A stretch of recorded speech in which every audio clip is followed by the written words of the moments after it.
YouTube, what is up? James, MTG Big E here, and I wanted to make a video as a follow-up or a companion video to another video I've recently made. I'm not sure which is going to be up on the channel first. The other one is a bit of a tournament report. I recently played in a team event, and I played Legacy, and of course in Legacy, I played Death and Taxes. As you guys can see here, Thalia, Guardian of Thraben, is now the desktop background, and that is because it's the greatest 2-drop white creature in the history of the game. And it was about time to pay homage to the centerpiece of my favorite deck. Especially as much as I've been enjoying the deck lately. So, getting into it, this isn't going to be an exact deck tech video. I made a deck tech for this channel before.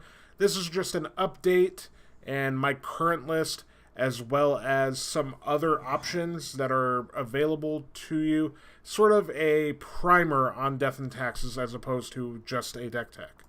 So getting into it here, we'll go through the list. Of course, in Death and Taxes, which I accidentally marked as a standard deck here on MTG Goldfish, it is a Legacy deck, and it's $1,242 or 435 ticks on Magic Online. Again, Legacy's an expensive format, and this is about one of the middling or close to maybe slightly below average costing decks in the format. But one of the decks that stays around the tier 1.5, peaking sometimes in the tier 1 and at other times into the tier 2. It's always a good choice, I think. And it's a sort of deck that rewards you for playing it well and for knowing it well. So I won't go too much over the lands, but the current list and the list that I took to the tournament on this past Saturday was 4 Wastelands, 4 Ports, 2 Caverns, 10 Plains, 3 Karakas. Easy enough. The only change I made was I got rid of the Horizon Canopy. There were too many hands where I found my 1 white source as a Horizon Canopy with like a Rishadan Port or a Wasteland, and I took 3 to 5 to 7 damage from it, and it just wasn't, the upside of having it in the deck, I feel, wasn't worth it. Of course, we have the core of the deck that always stays the same: 4 Mother of Runes, 4 Thalia, 4 Stoneforge, 3 Phyrexian Revoker, and then 4 Flickerwisp, and then 4 Aether Vial, 4 Swords to Plowshares. That's always going to be the same in just about every Death and Taxes list. These are the core pieces, what makes the deck hold together and work out well, and the reason you play the deck is for these cards. Other than that, Death and Taxes has some flexibility that you can adjust and tune to your meta. And the creatures that become more and more flexible over time are Mirran Crusader, which is going to be generally your most aggressive and most wanting to attack creature in your deck. The other creatures are made to disrupt. This one is absolutely just here to attack and be resilient. It can't be abrupt decayed. It can't be fatal pushed. So it's very, very good and very effective if you're in a meta with heavy green. Sometimes we play 1. This time around, I played 2. Serra Avenger is one that usually is a 1 to 2 of, and for a little while was completely out of the deck. And with the banning of Sensei's Divining Top and the rise of Delver decks everywhere, Serra Avenger is a great tool against Delver. It just allows you to either race or block or play the sort of game that they're playing, which is attacking with flyers and being disruptful. In addition to that, we have 1 of Spirit of the Labyrinth, and this card is really great when it's good and really poor when it's not. It's difficult because everybody's playing Brainstorm, and the dream sequence is you go turn 1 Vial, they do whatever they do, then eventually you take a Vial up to 2, and you catch them, either casting a Brainstorm or a Ponder, and then you vial in the spirit, and then they have to put 2 cards back if it's a brainstorm. Same thing with Jace. You can vial in a spirit in response to zeroing a Jace the Mind Sculptor. So there it shines. When you're not doing that stuff with it, it's pretty piss poor.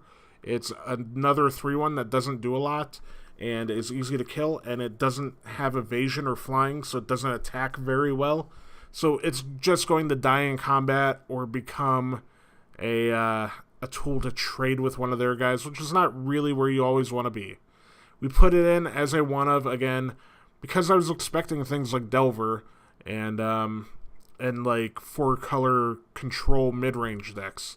So that's the package we ended up on there. Sanctum Prelate, another very good tool against combo. It's just unfortunate that it is a 3-drop. So there are games where if you don't see Thalia by turn 2, you just lose the game. But if you live to see Thalia on turn 2, Sanctum Prelate's your best 3-drop because it can stop their win condition and just have another layer of difficulty for them to get through. Beyond that, Recruiter of the Guard is a pretty steady 2 of nowadays. I've played as many as 3. 3 felt like too many. 2 of helps you tutor any of these toolbox creatures except for the Avenger. So in a match where Spirit of the Labyrinth is great, but it's not in your hand, you could go recruit it.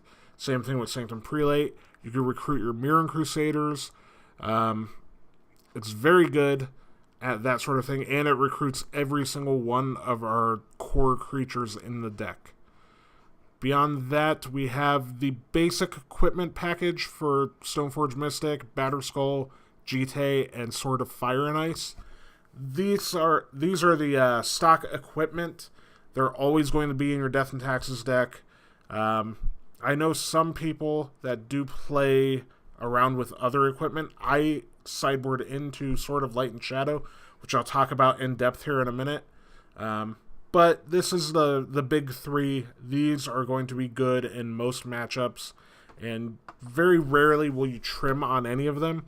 There are situations where Sword of Fire and Ice is not good. There are situations where Umezawa's Jitte is a little underwhelming. Like if you're playing against Reanimator or something, this is just a little bit slow. Batterskull, generally always pretty solid. Moving to the sideboard, we have here 2 Path to Exiles. This is for the mirror match. This is for decks that go wide or that get to the board as quick as or quicker than we do, just to catch us up or keep us even. Then we have Containment Priest as a 2 of. This is also effective in the mirror if you're on the draw. It can catch you up and stop an Aether Vial. It's good against Reanimator. It's good against Show and Tell decks. Just a very good utility creature, and that's what the deck's all about, is having creatures that do things, that disrupt. Ethersworn Canonist, another one, really great against Storm. This is our Thalia 5 and 6 against decks like that. Then your General Graveyard Hate package. We're on 2 Rest in Peace and 2 Faerie Macabre. This is a little bit of overkill on the sideboard for Graveyard Hate with 4 full pieces dedicated. Rest in Peace has way more flex to it. It's good against Dredge. It's good against Reanimator. It's good against any deck that's utilizing its graveyard. Tarmogoyf decks, Snapcaster decks, all that sort of stuff. This is very effective. Faerie Macabre is much more narrow, but in my local meta, I know at least 1 to 2 people that play Black-Red Reanimator, and oftentimes they have Chancellor of the Annex, and this is the only way to stop them from going off on turn 1 and putting a Gristlebrand into play, or an Iona, or an Elish Norn, and it's uncounterable. It doesn't get hit by Chancellor, so this is sort of the sideboard option we have there, and it's okay against graveyard decks. Not incredible, but it also has the luxury of being able to be recruited, so we're playing 2 of them. And then Council's Judgment. This is the card that I sideboard in the most. It's coming in nearly every match. The mirror match, any mid-range decks. Even Reanimator decks, it's a good answer to whatever they're bringing back into play, except for Iona. Any deck that has problematic permanence. So the only decks that it does not come in against is pretty much Storm. Combo decks like that. Obviously, we don't really have a use for it. You're not going to kill a Lion's Eye Diamond with it or whatever. But beyond that, it's coming in most of the time. Gideon, ally of Zendikar, I thought would have gone down in quality after the Sensei's Divining Top ban, because that's where it shined, was in the Miracles match. Still great. Really good against the alternative control decks, the 3 and 4 color Leovold decks. Any grindy matchups, this just grinds better than most cards in Magic. And then the last one I want to talk about is Sword of Light and Shadow. This is a card that was in the winning list from Grand Prix Las Vegas. This is the card that I feel a lot of people were kind of torn on, and I decided to try it, and it is absolutely the truth. Outside of the fact that protection from black and white is relevant in a lot of matchups, you definitely board this in the mirror match. You board it in against like 4-color Leovold. You board it in against something like Maverick or Dead Guy Ale or any mid-rangey deck. The protection is sort of the main clause or the main draw to it. Protection from white, stopping your guys from being swords to plowshares, is really good. And then it has the added bonus of triggering it and gaining 3 life, which is not always relevant, but can help you outgrind and can help you race, and then returning a creature from your graveyard to your hand. So if you're playing against like a 4-color mid-range deck, or a Leovold deck or whatever, and they're Abrupt Decaying and Fatal Pushing your guys, first of all, having this equipped to a dude stops that, and second of all, it helps you rebuy those creatures. It's been really good. I definitely believe that it's a good place to be, and has some pretty versatile use. In the mirror match, it was absolutely a house. Go watch the other video for that, if it's up by now. But that's the main deck, and I wanted to go over some options, because it's a flexible, sort of toolboxy, very versatile deck. You have options that you could sideboard into. You have options for your main deck, and I'm going to go over a few of those. I keep a sort of toolkit in the back of one of my binders that just has all my extra Death and Taxes stuff. It's not necessarily getting played all the time, but I have it set aside so it's an option that I could go into my backpack, slot a card or two in if I need to, and it helps me kind of keep my mind on the options that we have. So, some of these options are the Big Thalia, Heretic Thar. This card shines a lot against Elves. In the mirror match, it can be relevant. The trouble is, Elves is such a terrible matchup that this taking up a slot in your main deck or your sideboard isn't always incredible. It can be underwhelming sometimes, but it does have some utility. It does have some play against certain matchups other than Elves. So it is an option. Right now, I like where the deck list is at. It's kind of tight. There's one change I'm going to talk about making, but other than that, it's not in the deck at the moment. The next 3 cards are all sort of the same card.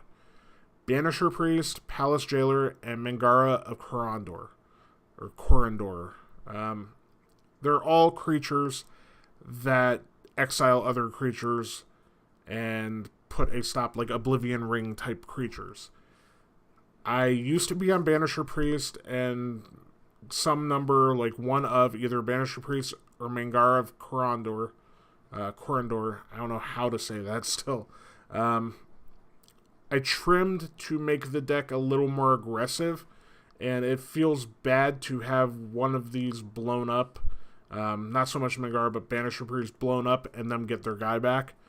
And I just thought the deck would be a little bit better if it were proactive, and that's why I'm not currently playing them, but they are options. The other Palace Jailer is kind of, a lot of people are torn on it. I'm not convinced. 4 mana's a lot. I don't want to take my Aether Vials up that high, so I'm not playing it, but it is available. And then the one effect that I think I am missing in my sideboard that I would like to have is Cataclysm. I didn't have it. It would have been very useful in several situations. And on that note, Tragic Arrogance is something I wouldn't mind testing in the sideboard. It's just 5 mana is really difficult when you're wastelanding people, so I don't think it's going to get there. If it were 4 mana, it would absolutely be an auto-include, but it's tough. Aside from that, Teferi's Protection. Another card that I don't think I'm sold on, but I like the idea of it. The trouble is, at 3 mana, it's hard, but this is protection. It has utility against combo decks, because when they're going off, you could just kind of pillow fort up and hide behind this. Although at 3 mana, if you're getting turn 1, 2, or 3 comboed, you're going to lose that game anyway. The other matchups I like this in are Elves, actually, on the turn that they're going to go Natural Order for a Crater Hoof. This is great.